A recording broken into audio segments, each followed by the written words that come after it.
बाणी कबीर साहब जी। क्या सोवे गफलत के मारे,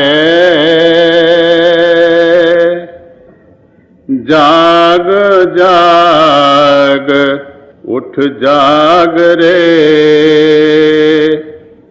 और तेरे कोई काम न आवे,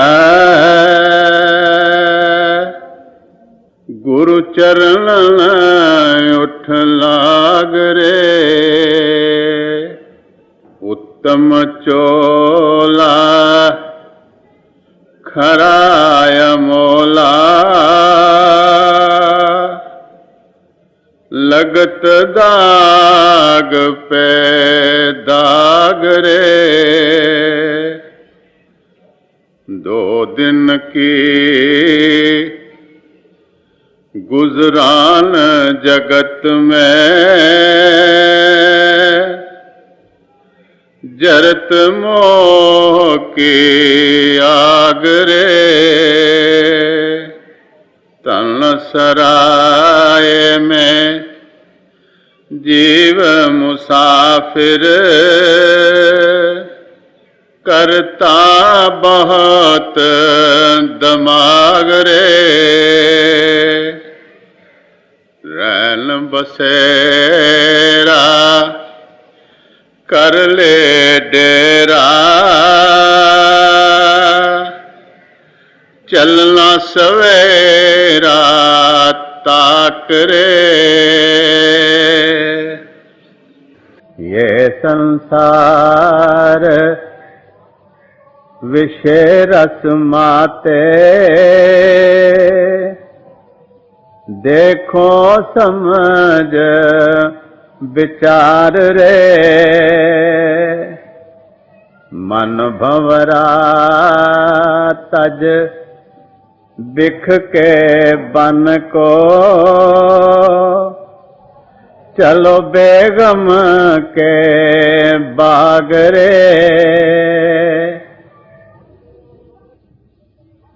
ये संत कबीर साहब की रूहानियत के राज खोलने वाली वाणी है। संत कबीर दास जी और गुरु नानक देव जी महाराज काफी अरसे तक समकालीन या कंटेम्प्रेरी थे। तो जब भी संत महात्मा यहाँ आते रहे वो यही बताते हैं कि वे पहले इंसान बने, और जो इंसान का लफ्ज़ है वो भी ऊंच से निकला है, और उसका मतलब है प्यार, उसका मतलब है प्रेम। तो असली मानों में इंसान वही है, वो सब मनुष्य जातीय से ही नहीं बल्कि इससे बढ़कर जितनी भी सृष्टि है उससे प्यार करे। और संत महात्मा जब से आते रहे यही तालीम देते रहे, जिसे ही हमारे मुसलमान भाई अखवत आलमगिरी कहते हैं, इसी को हम fatherhood of God and motherhood of man कहते हैं। और यही जो तालीम है ये सब संतों और महात्माओं की है। तो वो जब भी आते हैं वो हमें यही सिखाते हैं कि सब इकट्ठे होकर बैठो, सब भाई भाई हो। शेख साहब जी ने कहा है कि ये हमारा फर्ज है कि हम एक दूसरे का दर्द माने, क्योंकि ये जो इंसानियत है इसे उन्होंने आदमी के जिस्म से कंपेयर किया है, और ये कहा है कि जब किसी उज्व में दर्द होता है, एक में आँख में दर्द होता है तो सारा जिस्म महसूस करता है, अगर चोट पाँव पे आती है तब भी सारा जिस्म महसूस करता है। तो हमें इतना सूक्ष्म होना चाहिए कि हम एक दूसरे के दर्द में हम एक दूसरे का हाथ उठाएं। तो ये उनका शब्द है, ये चेतावनी का शब्द है, क्योंकि ऐसे महापुरुष जब भी आते हैं हमें चेतावनी देते हैं कि ये जो हमारा नित्य जन्म है ये सर्वश्रेष्ठ है, इससे ऊंचा और कोई जन्म नहीं है। इसे नंदरायणी दे कहा गया है, इसे अशुभूर मुस्कात कहा गया है, राउंड ऑफ क्रिएशन कहा गया है। तो जब भी यहाँ आए महापुरुष उन्होंने यही तालीम दी कि भाई तमाम मनुष्य जाति एक है, तमाम जो सृष्टि है वो भी हमारे प्यार करने की चीज़। तो ये उनकी बानी है, और यही बताते हैं कि देखिए ये जो जिस्म मिला है इंसानी ये बड़ा अनमोल है, और इसका पूरा फायदा हम तभी उठा सकते हैं जब अपने आप को जाने और प्रभु को पहचाने। खुदशनासी और खुदाशनासी, द सेल्फ नॉलेज और गॉड रियलाइजेशन। तो यही बता रहे हैं कि भाई देखो ये जो उम्र है ये बड़ी तेजी से गुजर जा रही है। हमारे हजूर नूर अक्सर ये कहा करते थे कि time and tide wait for none, कि वक्त और लहर किसी का इंतजार नहीं। तो हमें ये जो एक छोटी सी जिंदगी मिली है, क्यों मैं छोटी इसलिए कह रहा हूँ कि इसको संसार को बने हुए तो कई युग बीत गए। यही तो सम्मत आर्य सम्मत है, 4 करोड़ वर्ष से तो इसी का अंदाजा लगाया जाता है। तो तभी से हमारी सारी जो है जिंदगी का ध्येय यही था कि हमारी आत्मा परमात्मा से मिल जाए, मगर आज तक ये जो ध्येय है यह हमारा पूरा नहीं है। तो इसीलिए वो ये हमें कहते हैं कि भाई आप किसी ऐसी हस्ती के कदमों में जाओ जो खुद प्रभु से एकमिक हो चुकी है और आपको उससे एकमिक करा सकती है। और यही बताते हैं, देखो अगर हम अपनी जिंदगी पर एक नज़र डालें तो हमें इस बात का विश्वास हो जाएगा कि हम बड़े कोता नज़र हैं। हमारी जो है नज़र वो बड़ी सीमित है। हम अपने आप को जिस्म समझते हैं। हम में से साधो नादर भी कोई अपने आप को ये समझता हो कि वो आत्मा है, वो रूह है, जो हकीकत है। और हमें तो ये भी मालूम नहीं होता कि हम जिस्म हैं या हम आत्मा हैं। और यही माया का सबसे बड़ा जो जाल है संसार में बिछा हुआ है। और हमारे हजूर पुन्नू संत कृपाल सिंह जी महाराज फरमाया करते थे कि ये माया जो है ये नाम है बूढ़ का, और हम इसी बूढ़ में तमाम उम्र काट देते हैं। और सारी की सारी जो उम्र है वो हम या तो अपनी सेहत अच्छी बनाने में गुजार देते हैं या धन और दौलत कमाने में गुजार देते हैं, या हम बड़े से बड़ा नाम करने में गुजार देते हैं। तो यही बताते हैं कि भाई ये तो एक भूल है। हमारी जिंदगी का ध्येय यही है कि हम ये जो संसार है इसमें भी अपनी जो ख्वाहिश हैं उन्हें पूरा करें। क्योंकि जब भी संत महात्मा आते हैं वो हमें नेगेटिव मिस्टिसिज्म नहीं सिखाते। जो संत मत है, जो कबीर साहब का मार्ग है, जो गुरु नानक साहब का मार्ग है, वो रिनंसिएशन का रास्ता नहीं है। वो तो दुनिया की हर एक चीज़ को डिस्चार्ज होकर करने का नाम है। क्योंकि वो यही कहते हैं कि अब हम तो अनुराग में लगे हुए हैं। अनुराग का मतलब है हम तो हर एक चीज़ से दुनिया में अटैच हैं। वो ये कहते हैं कि अनुराग की जगह हमें वैराग होना चाहिए। हमें अपने फर्ज तो सब पूरे करने चाहिए, मगर वो इन्हें डिटैच मैनर करने चाहिए। उनमें हम खो नहीं जाएं। हम अपने सारे जितने भी फर्ज हैं, हमें माँ बाप की ओर फर्ज हैं, सोसाइटी की ओर फर्ज हैं। इसी तरह से हमारे नेशनल लेवल पे, कौमी लेवल पे फर्ज हैं, इंटरनेशनल लेवल पे फर्ज हैं, और कॉस्मिक लेवल पे हमारे फर्ज हैं। तो वो कहते हैं कि दुनिया के जितने भी फर्ज हैं वो सब निभाओ, मगर ये करते करते जो जिंदगी का परम लक्ष्य है, जो सबसे बड़ा फर्ज है हमारी आत्मा और परमात्मा के मिलने का, उसे हमें पूरा करना चाहिए। तो ये जो हमें मनुष्य जन्म मिला है ये सबसे ऊंचा जन्म है। और उसके मुतल्लिक हमारे ग्रंथों में यहाँ तक आया है कि जब इंसान को पैदा किया गया तो फरिश्तों को भी ये हुक्म हुआ कि वो उसे सजदा करें। क्योंकि अगर फरिश्तों ने भी प्रभु से मिलना दरकार हो तो उन्हें भी जो इंसानी जामा है वो धारण करना पड़ता है।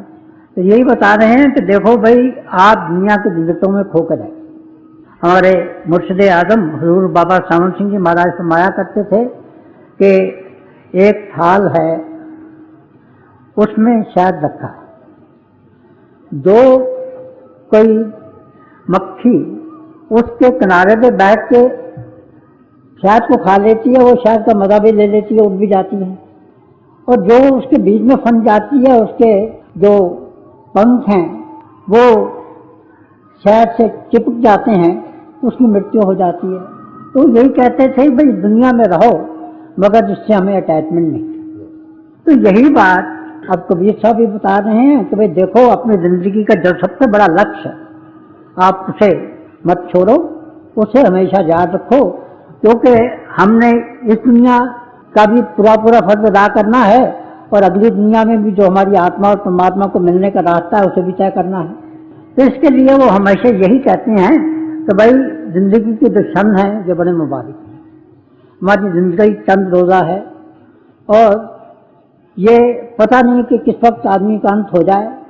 इसलिए वो यही कहते हैं कि जितनी जल्दी जिंदगी का जो ध्येय है खुदशनासी और खुदाशनासी का, अपने आप को जानने का और प्रभु को पाने का, self knowledge and God realisation का, हमें इसे पूरा कर लेना चाहिए। मगर जो इंसान है वो खुद तो ये नहीं कर सकता और वो तो बड़ा बेबस हो जाता है। हमारी हालत ऐसी है कि जैसे एक महापुरुष ने कहा है, ख्वाजा हाफिज की बात कर रहा हूँ, कि इंसान को लकड़ी के तख्ते पे बांध दिया गया है और उसे समुद्र में छोड़ दिया गया है। और अब समुद्र में तो आप सब जानते हैं कि ऊंची लहरें होती हैं, नीची लहरें होती हैं। जब ऊंची लहर आएगी तो उसके कपड़े भीग जाएंगे, मगर वो शर्त जो साथ लगा रखी है, अजीब रचना है प्रभु की, कि दामन तरमो को नुशाबाश, कि देश होशियार रहना कहीं तुम्हारा दामन तर न हो जाए। अब ये कैसे मुमकिन हो सकता है कि हाई वेव आए और हमारा दामन तर न हो। इसी का मेरे उस्तादी मोहतरम हज़रत शमीम तरानी का एक शेर है कि इधर कहा था न छूटे स्वाब का ज़्यादा और उधर सजा भी दिया राह को गुनाहों से। तो हमारे तो एक गुनाह हैं, पग पग के गुनाह हैं और हम तो उनसे नहीं बच सकते हैं। तो जब ऐसी हालत होती है तो उस वक्त हमारी रूह से पुकार निकलती है, एक आवाज़ बुलंद होती है, दिल की गहराइयों से और दो की गहराइयों से, और वो प्रभु सुनता है। क्योंकि यह कहा गया है, रश्मि पिता ने कहा है कि प्रभु जो चोटी के दिल की आवाज़ होती है उसे पहले सुनता है और हाथी के चिंगार को बाद में सुनता है, और फिर हमारी मदद के लिए कोई इंसानी तौला धारण करके संसार में आ जाता है। तो यही बता रहे हैं कि ये जो दुनिया है ये तो अपार रमणीय या कहा गया है। अपार रमणीय का मतलब यह है कि ये ऐसी दुनिया है कि जिसमें चीज़ें बड़ी खुशनुमा दिखाई देती हैं, अच्छी दिखाई देती हैं, और हमें जब उलझ जाते हैं तो हमें पता चलता है कि इसमें तो दुख ही दुख है, तो दुख का कारण बनती है। तो यही बता रहे हैं कि देखो इस संसार से हमने अपना जो जिंदगी का ध्येय है उसे पूरा करना है। तो प्यार से सुनिए कबीर साहब क्या कह रहे हैं। मन भंवरा तज बिख के बन को, चलो बेगम के बाग रे। अब जो सुना रहे हैं कि हमारा जो मन है ये एक तो भंवरे की तरह है, और जो संसार है ये एक जंगल है, जहर से भरा हुआ, गुनाहों से भरा हुआ। तो इसी तरह से वो कह रहे हैं कि हमारा मन जो है, ये जो पांच हमारी इंद्रियां हैं, काम क्रोध लोभ और अहंकार, उसमें हर वक्त उलझा रहता है।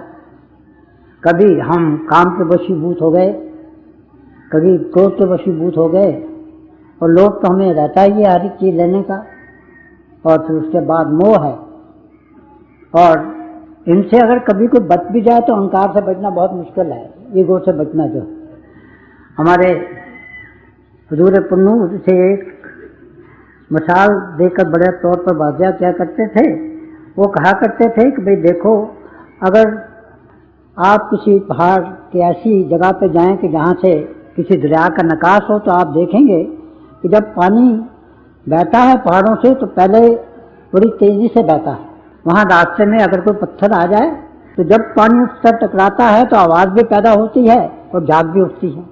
इसी तरह अगर हमारी जो कामना है, जो ख्वाहिश है, वो जब किसी चीज़ के लिए प्रबल होती है, तो अगर कोई चीज़ उसके रास्ते में रुकावट पड़ती है तो हम देखते हैं कि हमें गुस्सा आ जाता है। पहले तो हमारे दिल में कामना होती है, कामना का मतलब है डिजायर होती है, किसी चीज़ की ख्वाहिश होती है, और जब उस ख्वाहिश को पूरा करने में कोई रुकावट होती है तो उस पर हमें गुस्सा आता है, और हम देखते हैं कि हम ऊंचा बोलना शुरू कर देते हैं, हमें पता नहीं चलता कि हम क्या कह रहे हैं। वो गालिब वाली बात होती है कि बक रहा हूँ जुनून में, क्या कुछ ना समझे खुदा करे कोई। तो उसके बाद जब कोई चीज़ हमारी जो है, हमें यह प्रतीत होता है कि वो अभी हमें मिलने वाली है, तो हमें लोभ हो जाता है, और उस चीज़ को जो भी हम अपना नस्बुल ऐन समझते हैं या ध्येय समझते हैं, पाने के लिए हम हर जायज़ और नाजायज़ तरीका बरतते हैं। और वो जो लोभ का हिस्सा है उसमें हम ये नहीं देखते कि हम किसी की हक तलफी कर रहे हैं, किसी मासूम पर हम जबर कर रहे हैं, किसी बेवा का हम हक मार रहे हैं। हम उस तरह के गुनाह करते हैं दौलत इकट्ठी करने के लिए, अपने मकसद पूरे करने के लिए। और उसके बाद जब वो चीज़ हमें बढ़ जाती है तो फिर हमें उसका मोह हो जाता है, उससे अटैचमेंट हो जाती है, हम उसे छोड़ना नहीं चाहते। और आखिर में जब वो चीज़ हमें मिल जाती है तो उनका हमें गर्व हो जाता है। और हर इंसान जो समझता है कि देखो मैंने अपनी हिकमत अमली से ये सब कुछ पा लिया है। तो ये जो पांचों स्टेजेस हैं, ये कहते हैं कि इनका मकसद ये है कि हम इन पांचों स्टेजेस से ऊपर उठ जाएं अगर हमने प्रभु को पाना है। और यही महापुरुषों का पैगाम भी रहा है, क्योंकि आमतौर पे हम जब काम, क्रोध, लोभ और अहंकार करते हैं तो काम को बड़े सीमित मायनों में हम लेते हैं, बड़े लिमिटेड मीनिंग में लेते हैं। काम का मायना है ख्वाहिश, कोई भी ख्वाहिश हो, कोई भी डिजायर हो। ये महात्मा बुद्ध ने भी कहा है और दशमेश पिता ने भी कहा है कि बी डिजायरलेस। बाकी भी सबने ये कहा है कि भाई पहले काम, क्रोध, लोभ और अहंकार से बचो। हमारे मुर्शिद आजम कहा करते थे कि भाई हम सब सो रहे हैं, गुरबानी को कोट के बताते हैं कि हम सब सो रहे हैं, बाप भी सो रहा है, बहन भी सो रही है, उस्ताद भी सो रहा है, सबके सब सोए हुए हैं। मामला यह है कि सोए को सोया कैसे जगा सकता है। और हमें जगाने के लिए तो ऐसी ही हस्तियाँ आती हैं, जब भी वो आती हैं वो अपने साथ प्रभु का पैगाम लेके आती हैं, वो तो खुद प्रभु रूप होते हैं और वही हमें जाकर प्रभु से मिला देते हैं। तो यही कहते हैं भाई पहले काम, क्रोध, लोभ और अहंकार से बचो। हमारे मुर्शिद आजम कहा करते थे बड़ी खूबसूरती से, ये संसार में तो उल्टी गंगा बह रही है। अब हमारी सोच का अधिकार होता है हमारे मन पे और मन का अधिकार होता है इंद्रियों पे। मगर अब तो जो इंद्री चाहती है वो हमारे मन को ले लेती है साथ, और क्योंकि मन और जो हमारी रूह है वो मानव के रूप में इस जीवन में रहती है, इसलिए रूह भी उसके साथ बढ़ती फिरती है। तो हमारी अब जो तवज्जो है वो जो हमारी जो 9 दरवाजे हैं, 2 आंखों के, 2 कानों के, 2 नासिका के, मुंह और गुदा इंद्री, इनके जरिए हमारी तवज्जो बढ़ जाती। तो वो ये कहते हैं कि भाई ये पाथ ऑफ इन्वर्शन है, आप इसे उलट के ऊपर की तरफ तवज्जो को अंदर ले जाइए, ताकि अंदर जाके जो हर वक्त हमारे अंदर अमृत बह रहा है उससे हम फायदा पूरा उठाएं। मैं जब पिछले साल दौरे पे गया था तो बहुत से लोगों ने पूछा कि do you believe in conversion, कि क्या आप ये चाहते हैं कि आप एक मतलब से दूसरे मतलब में तब्दील हो जाएं। मैंने कहा no, we believe in inversion and not conversion, कि हम तो अपने ध्यान को अंतर्मुखी करने में बिलीव करते हैं। हमारी तालीम तो पॉजिटिव मिस्टिसिज्म की है, वो यही है कि हर एक अपने अपने मजहब में रहे, अपना अपना बोला रखे और अपनी अपनी वेशभूषा धारण करे, मगर रूहानियत को एक साइंस के तौर पे इस पे वो अमल करे और फिर पूरा इंसान बनने की कोशिश करे। क्योंकि जो हमारा धर्म है असली धर्म है इंसानियत का धर्म। हमारे हजूर पुनूर अक्सर कहा करते थे कि it is difficult to become a man but once you become man then it is not difficult to find God. कि इंसान का बनना मुश्किल है और अगर इंसान बन जाए तो फिर प्रभु का पाना मुश्किल नहीं। तो यही तालीम सब महापुरुष हमें देते रहे हैं, मगर इंसान बनना जो है वो इतनी आसान बात नहीं, क्योंकि इंसान बनने का मतलब यह है कि हमें उन्स आ जाए, प्यार आ जाए, विश्व प्रेम आ जाए और कुव्वत आलमगीर आ जाए, हम fatherhood of God, brotherhood of man के मानने वाले बन जाए। और वो तभी हो सकता है जब हमारी आत्मा रूहानी मंजिलों को तय करके ऐसी स्टेज में पहुंचे कि हम अपने मुर्शिद का, जब प्रभु का जलवा हर फूल में, हर पत्ती में, कण कण में देखें। जब हम ऐसी हालत में पहुंचते हैं तो तभी आखिर में जाकर जब हमारी आत्मा और परमात्मा का मिलाप होता है उस वक्त हमें मुक्ति मिलती है। तो अब यही कह रहे हैं कि ये जो दुनिया है ये तो एक विष का, एक जहर का ये जंगल है, और हम जो है हम कभी एक इंद्री के बस में हैं, कभी दूसरी इंद्री के बस में हैं। हमारे हजूर नूर बड़ी खूबसूरती से यह फरमाया करते थे भाई जिसकी एक इंद्री प्रबल हो वो उसकी मौत का कारण बन जाती है। अब देखिए आंखों की इंद्री है, अब क्षमा चलती है, परवाना देखता है और जाके उसमें जाके जल मरता है।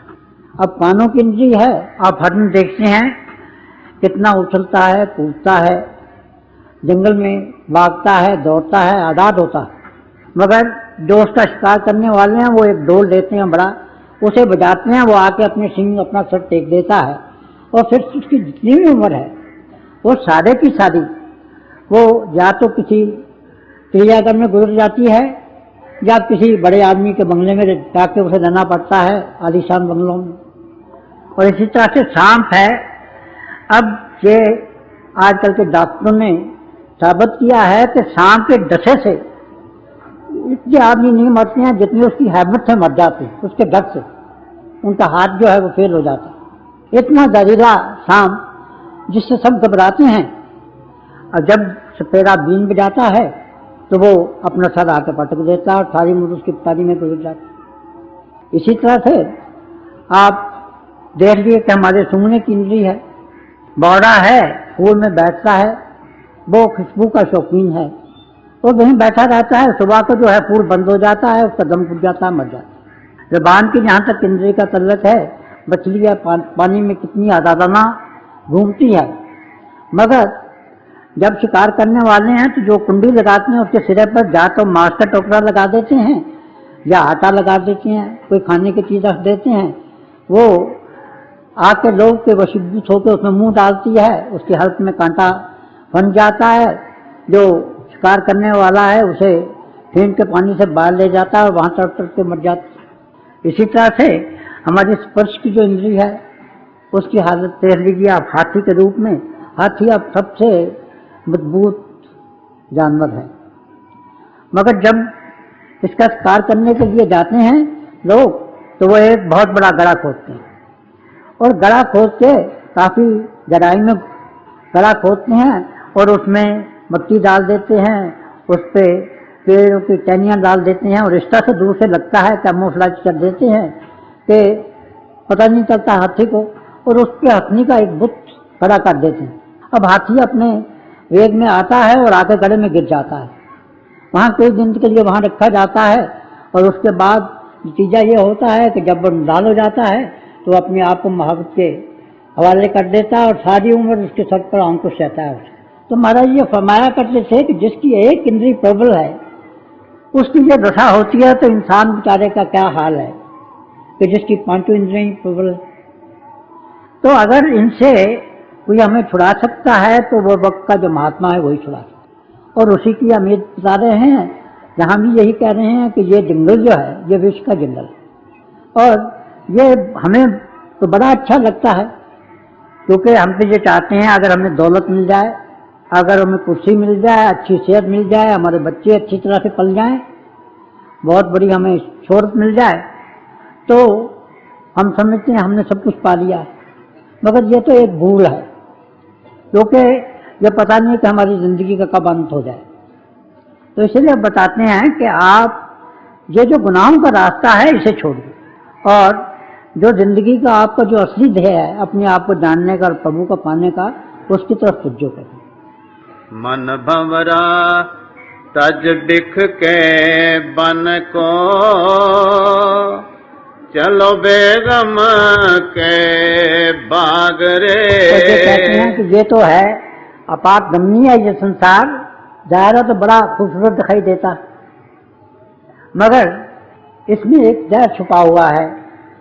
हम प्रे भी करते हैं, अगर प्रभु से प्रार्थना भी करते हैं तो दुनिया की चीज़ों के लिए करते हैं, और हमें ये मालूम नहीं होता कि जिसके लिए हम आज अरदास कर रहे हैं वो चीज़ हमारे लिए दंड का भी बायस हो सकती है, और यही अक्सर होती है। और जो सूफी है वो कभी कभी ऐसी स्टेज पे आ जाता है कि वो क्या उठता है कि नहीं जानता हूँ कि क्या तुझसे मांगूं, जो मेरे लिए है भला चाहता हूँ। हमें तो ये भी मालूम नहीं कि हमारे लिए क्या अच्छा है क्या बुरा है।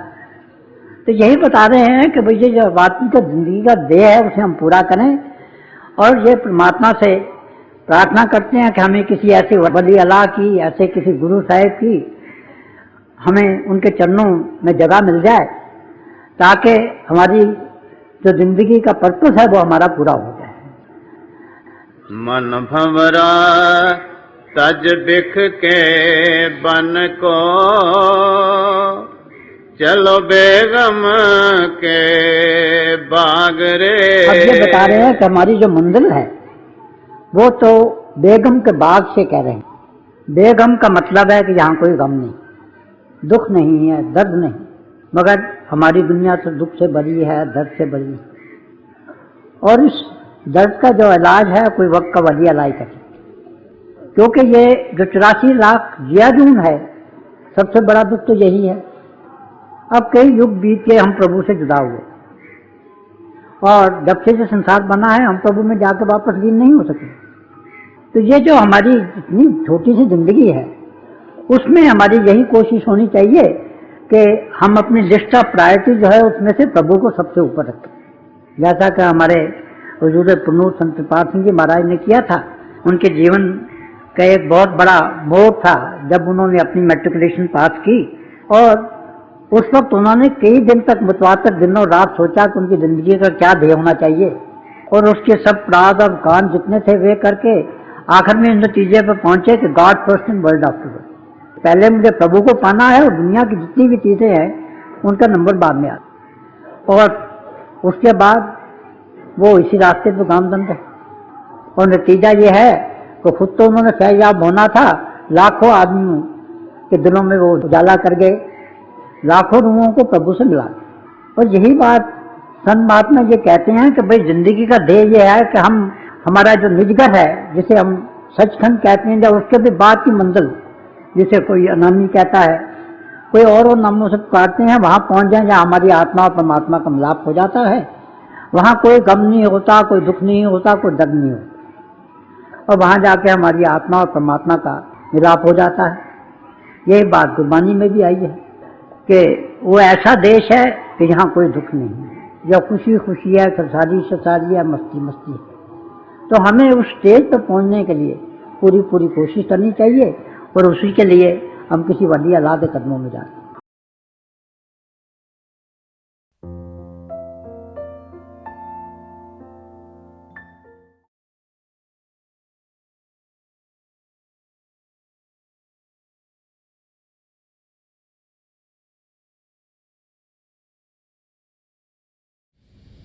प्यारे भाई और बहनों, हम सब अभी दयालपुर संत दर्शन सिंह जी महाराज का सत्संग सुन रहे थे। ये हमारी खुशकिस्मती है कि ऐसे महापुरुषों के वचन हमें सुनने को मिलते हैं।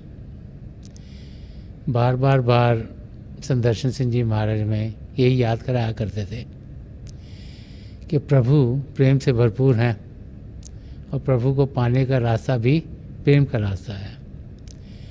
प्रभु का प्रेम हम सबके अंदर बसा हुआ है। जब हमारा नज़रिया बदलता है, जब हम बाहर की दुनिया से ध्यान हटाकर अंदर की दुनिया में बढ़ते हैं, तो फिर हम प्रभु के प्रेम की झलक को पा लेते हैं। और जितना ज़्यादा ध्यान अंदर की दुनिया में करेंगे, उतना ही प्रभु के प्रेम के रंग में हम रंगे जाएंगे। थोड़ी देर के लिए आप सब अभ्यास के लिए बैठ जाएं। मेरी पिता परमेश्वर के चरण कमलों में, और जो पिछले संचय के महापुरुषों हैं, हजूर बाबा सावन सिंह जी महाराज, परम संत कृपाल सिंह जी महाराज और दयालपुर संत दर्शन सिंह जी महाराज की चरण कमलों में यही प्रार्थना है कि जो जो हम सबके लिए बेहतर हो वही हमारी ज़िंदगी में ढले। हम प्रभु के शब्द के साथ जुड़ें और प्रभु की ज्योति को हम अपने अंदर तेज़ी से पाएं। थोड़ी देर में मैं आपको इस अभ्यास से उठाऊँगा, और मेरी शुभकामनाएं आप सबके साथ हैं।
छोड़ दीजिए जी, प्लीज़ लीव ऑफ।